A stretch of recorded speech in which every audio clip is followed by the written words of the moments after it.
Ini benar-benar skala yang luar biasa. Sungguh luar biasa, kamu bisa berhenti. Ini adalah kehancuran Slavia. Dalam 7 hari terakhir, Vladimir Putin kehilangan seorang sekutu, kehilangan seorang diktator, dan kehilangan seorang pengikut. Diktator Belarus Lukashenko baru saja secara terbuka menentang tuntutan langsung dari Kremlin. Lalu kita punya Presiden Serbia, salah satu teman terakhir Rusia di Eropa yang dipaksa lengser dari jabatannya. Dan tentu saja orang-orang Barat yang beralih haluan lalu pindah ke Rusia karena mereka percaya itu adalah utopia Barat, sekarang secara terbuka mengakui bahwa mereka telah dibohongi. Sistem yang selama ini menjadi tameng Putin mulai retak. Mari mulai dengan komandan Rusia dari video terakhir, satu-satunya yang langsung mengancam pemberontakan. Kami punya kabar terbaru tentang itu, dan saya yakin kalian sudah bisa menebaknya. Kalau kalian menonton video kami minggu lalu, kalian pasti ingat Alexander Lunin, mantan komandan batalion yang merekam video viral dengan langsung mengajukan permohonan kepada Putin, menuntut agar Kremlin memperbaiki kondisi di garis depan atau menghadapi pemberontakan militer. Itu adalah kata-katanya persis. Video itu ditonton lebih dari 50 juta kali, dan sekarang Kremlin sudah merespons, tapi tidak seperti yang dia harapkan. Lunin sekarang sudah ditangkap sebelum dia sempat mencapai Kremlin untuk berbicara dengan Putin. Dan menurut situs web peradilan Rusia, jadi ini adalah situs pengadilan di mana Anda bisa mencari nama siapapun, dia dinyatakan bersalah karena menampilkan simbol ekstremis, khususnya simbol Nazi.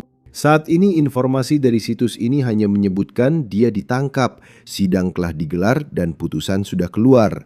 Namun kita tidak tahu apa putusannya, kita tidak tahu hukuman yang dihadapi. Pengadilan menolak memberi pernyataan terbuka.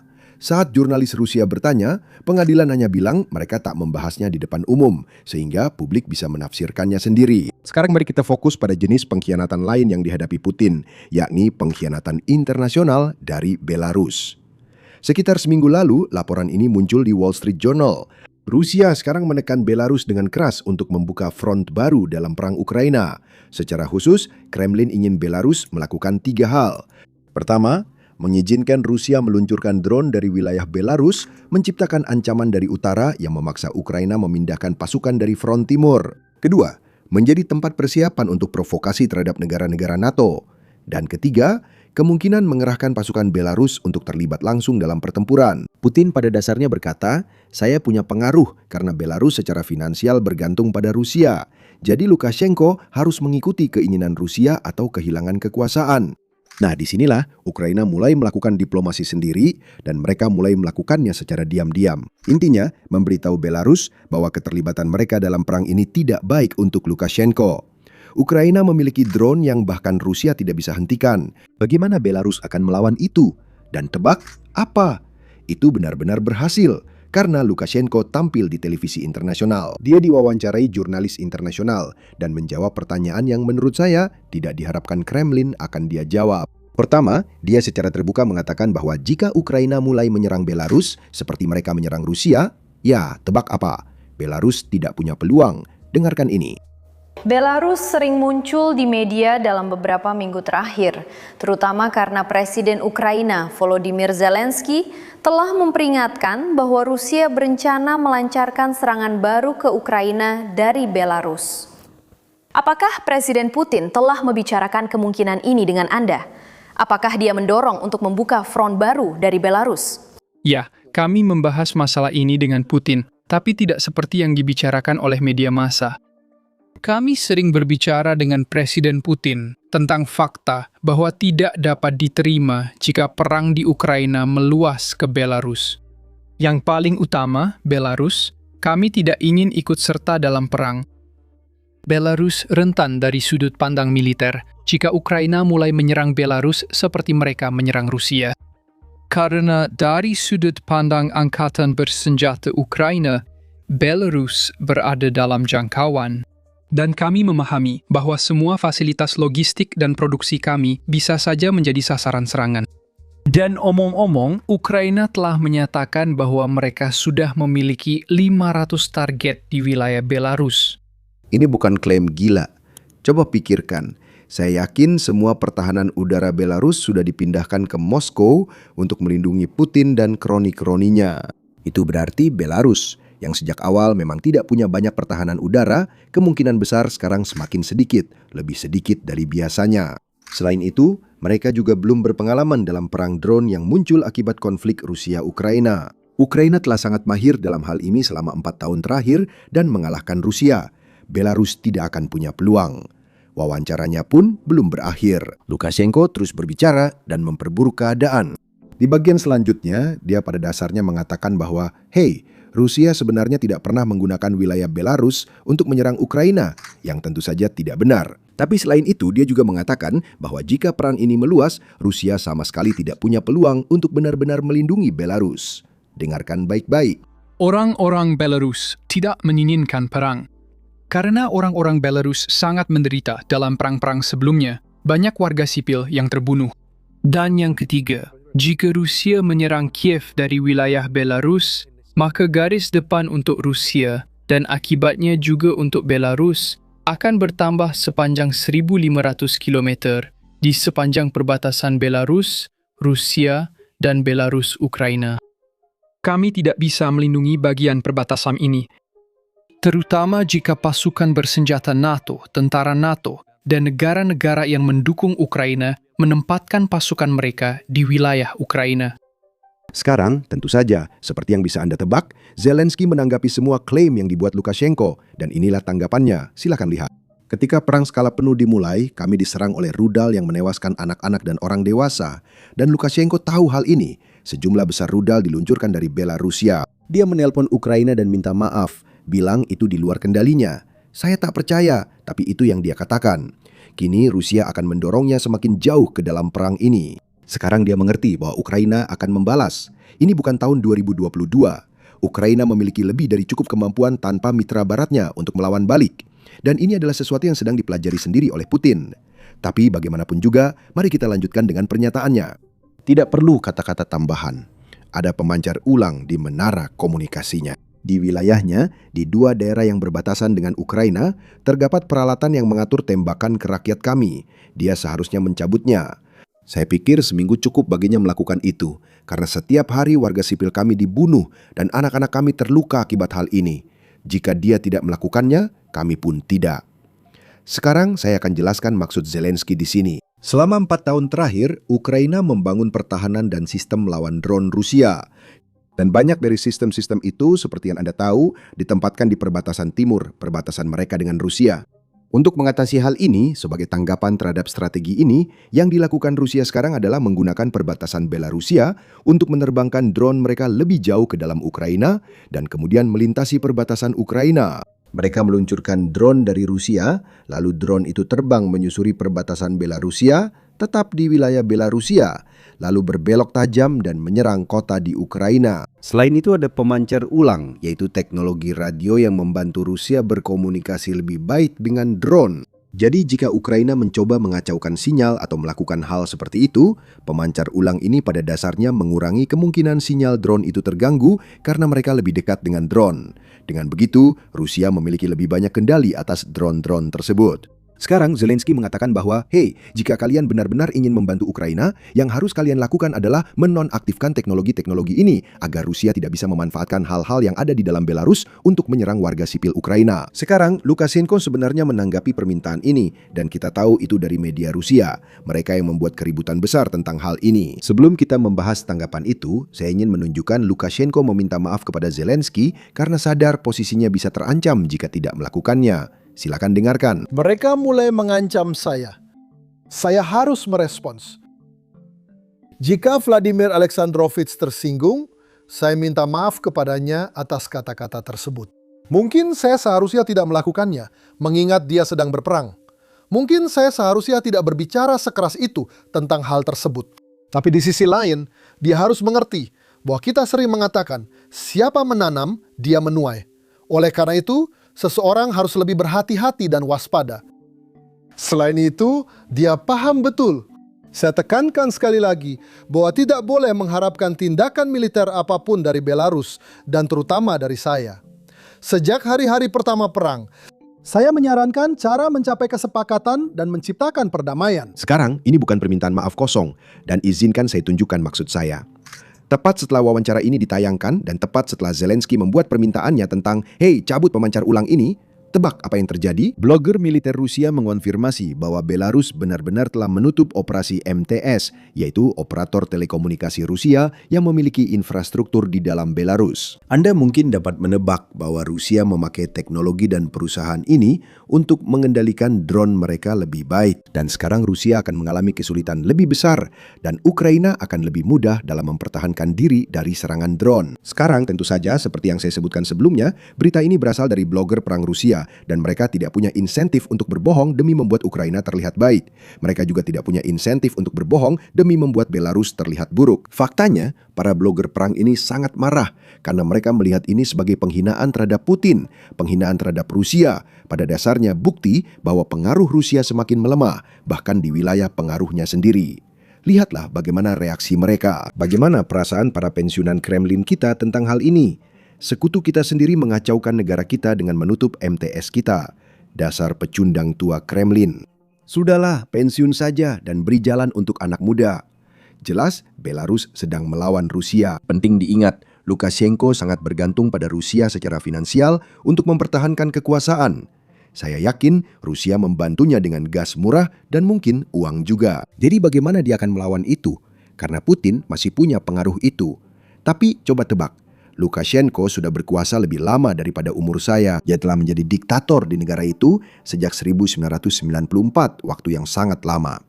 Sekarang dia memang bukan orang baik, tapi juga bukan berarti bodoh. Dia paham cara mainnya, terutama secara politik. Jika kehilangan satu sugar daddy, dia cari pengganti. Itu yang dia lakukan sekarang. Lihat saja, dia baru terbang ke Beijing dan bertemu Xi Jinping selama beberapa hari. Setelah pertemuan, Beijing merilis pernyataan resmi bahwa Tiongkok mendukung perlindungan dan kedaulatan Belarusia. Sekarang, saya yakin pernyataan ini dimaksudkan untuk mencegah Ukraina melancarkan serangan di dalam wilayah Belarusia. Tapi menurut saya, pesan sebenarnya adalah Lukashenko sedang mengirim pesan kepada Moskow. Pesannya cukup jelas. Jika Rusia berhenti mendanai Lukashenko dan pemerintahannya, Tiongkok siap turun tangan. Dan Tiongkok, meskipun memiliki beberapa tantangan ekonomi, tetap merupakan ekonomi yang jauh lebih besar daripada Rusia. Beberapa ratus juta dolar per tahun yang mengalir ke Belarusia. Ya, itu mungkin hanya recehan bagi PKT. Jadi itu sesuatu yang harus diingat oleh Putin. Sekarang, seakan ini belum cukup buruk, sekutu Putin di Serbia juga dipaksa mundur.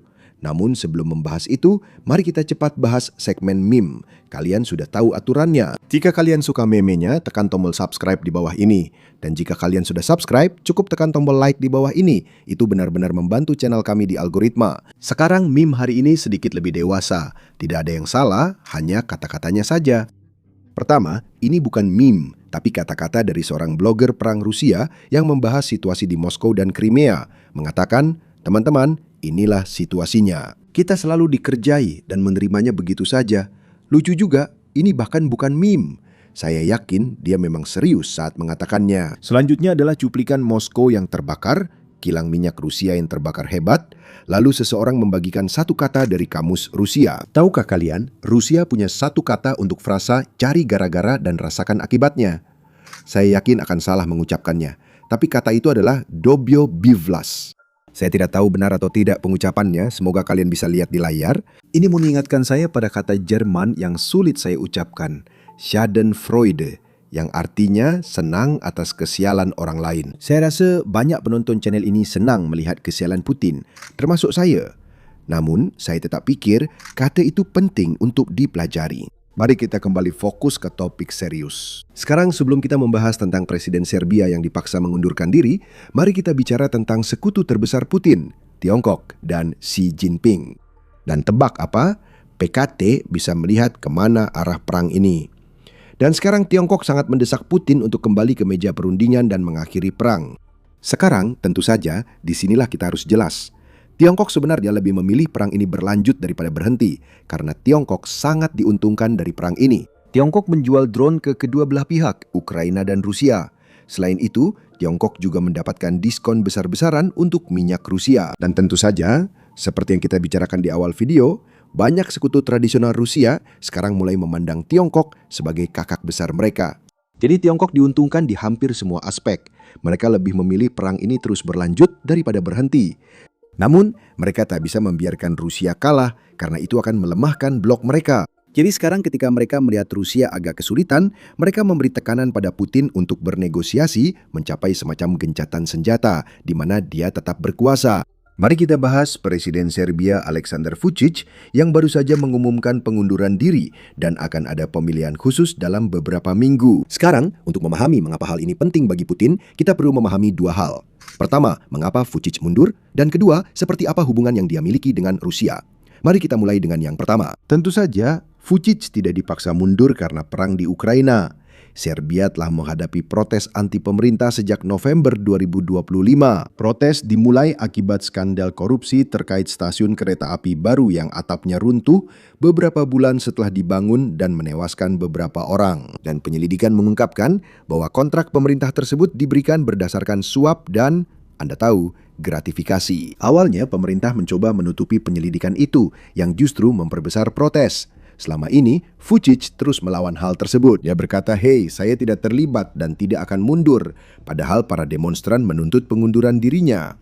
Nah, sekarang akhirnya dia mengumumkan bahwa dia akan mengundurkan diri. Presiden baru akan menjabat. Nah, disinilah penting untuk melihat hubungannya dengan Putin. Sekarang, Vučić tidak sepro-Rusia seperti Viktor Orban di Hungaria yang sangat terkenal secara terbuka membela Putin dalam pertemuan puncak Uni Eropa. Tapi dia tetap menjadi pemimpin kedua terpenting di Eropa yang bersahabat dengan Rusia. Serbia tentu saja secara historis memiliki ikatan agama dan budaya dengan Rusia. Vučić dengan hati-hati memanfaatkan hubungan itu untuk meraih suara di dalam negeri, serta dukungan dan bantuan keuangan dari luar negeri. Ini jelas kabar baik bagi Ukraina bahwa dia akan pergi. Tapi kita belum tahu siapa penggantinya. Seperti saya katakan, perang dan dukungan terhadap Putin bukan faktor utama dalam pengundurannya. Jadi masih ada kemungkinan. Saya juga tidak paham politik domestik Serbia. Jadi kalau kalian tahu, koreksi saya di kolom komentar. Tapi mungkin saja seseorang yang mirip dengannya bisa menggantikannya, setidaknya dalam hal kebijakan luar negeri. Kebijakan luar negeri yang berkaitan dengan Rusia. Seseorang yang lebih mengikuti politik Serbia daripada saya bisa mengkonfirmasi di kolom komentar di bawah. Tapi bagaimanapun juga, mari kita alihkan fokus kita ke front ketiga yang sedang dihadapi Putin. Sebenarnya, para pendukung Barat sangat mendukung Putin dan Rusia, lalu pindah ke Rusia karena menganggap Rusia lebih baik dari negara-negara Barat. Sekarang mereka sadar itu tidak sepenuhnya benar. Izinkan saya tunjukkan laporan BBC yang baru terbit ini. Laporan ini membahas dua orang. Satu orang di sini berasal dari Texas dan satu lagi dari Inggris jika saya tidak salah, yang pindah ke Rusia dan kemudian menyadari bahwa mereka telah dibohongi secara online. Pria pertama bernama Leo Hare. Dia pindah dari Texas ke Rusia dan sayangnya itu adalah tren yang sangat umum. Dan ketika saya bilang umum, ini adalah orang kedua yang telah kami bahas di saluran ini, di mana dia meninggalkan hidupnya di Texas dan pergi ke Rusia. Saya tidak tahu apakah Rusia memang punya jangkauan yang lebih baik di Texas dibandingkan negara bagian lain. Tapi sepertinya banyak orang Texas. Dan ketika saya bilang banyak, rasanya lebih banyak daripada negara bagian lain. Bukan berarti ratusan orang, masih hanya puluhan orang, tapi cukup banyak orang dari Texas yang pindah ke Rusia. Leo adalah seorang Kristen taat yang pindah bersama istri dan 3 anaknya untuk mencari negara di mana nilai-nilai Kristen tradisional masih membentuk kehidupan sehari-hari. Dan setelah mendengar bagaimana Rusia membela nilai-nilai Barat, dia memilih Rusia. Sayangnya, semuanya langsung berjalan buruk begitu dia sampai di sana. Dia ditipu lebih dari $60.000 oleh seseorang yang dia percayai di komunitas barunya. Ini adalah masalah besar baginya, karena hal ini membuatnya menjadi tunawisma. Dan sejak saat itu, situasinya semakin memburuk. Anak-anaknya yang lebih tua tidak suka gaya hidup Rusia dan kembali ke Amerika Serikat.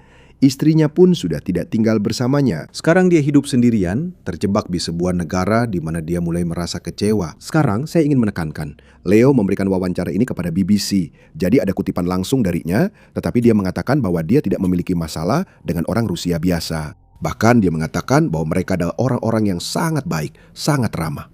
Tapi yang menjadi masalah baginya adalah sistemnya. Pertama, dia menunjukkan bahwa ekonomi Rusia tampaknya sedang kesulitan. Dan hal kedua yang menjadi masalah baginya adalah pembatasan informasi yang harus dia hadapi di dalam Rusia.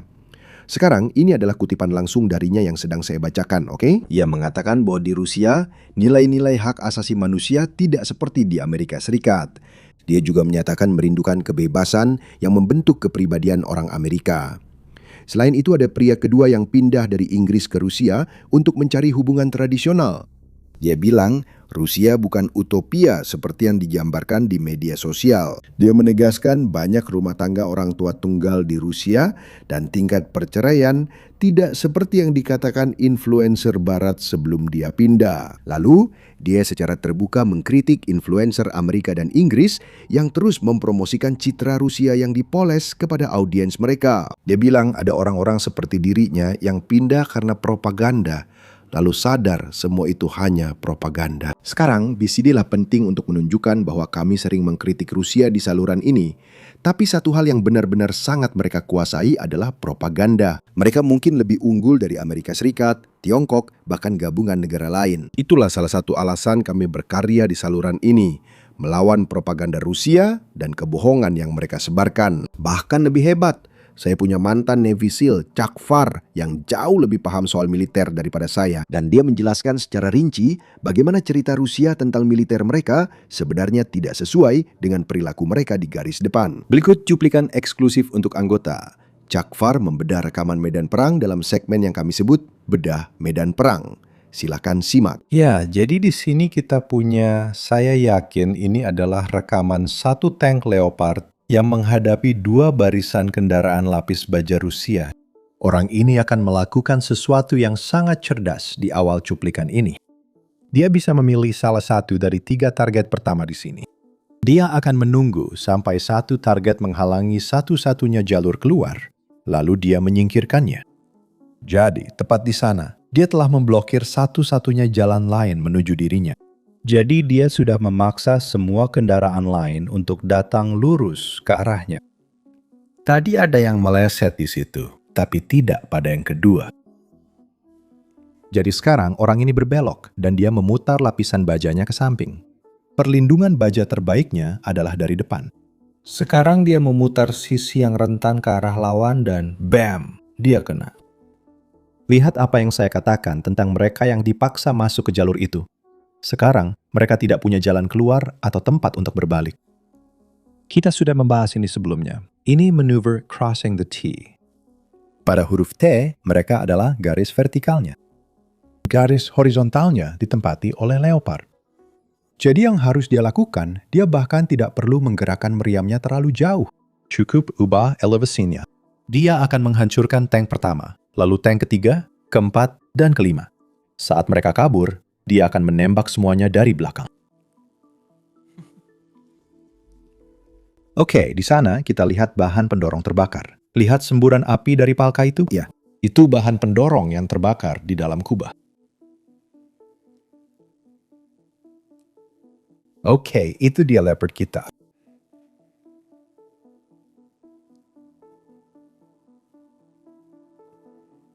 Oke, dia maju, menembak, lalu bergerak lagi. Lihat, dia terus-menerus mengganti posisinya. Sekarang dia menghadapi orang-orang ini di jalan sejajar. Ya, ini, kamu tahu, ini adalah penggunaan tank yang sangat baik. Dan sekali lagi, kamu tahu, kamu tidak ingin mengadu satu tank melawan kolom musuh yang sedang mendekat, kan? Ini membutuhkan keahlian, pelatihan, dan keberanian yang luar biasa. Benar, tak ada yang mendukungnya. Dia lihat, ini luar biasa. Cara dia mengoperasikan senjata itu luar biasa. Koordinasi yang hebat dengan krunya. Koordinasi yang hebat dengan drone. Sekarang jika Anda tertarik dengan konten seperti ini dan seri lainnya yang kami buat khusus untuk anggota, Anda bisa menjadi anggota sekarang juga dengan mengklik tombol gabung di bawah ini. Atau cukup dengan mengklik tautan di deskripsi. Itu adalah tautan pertama.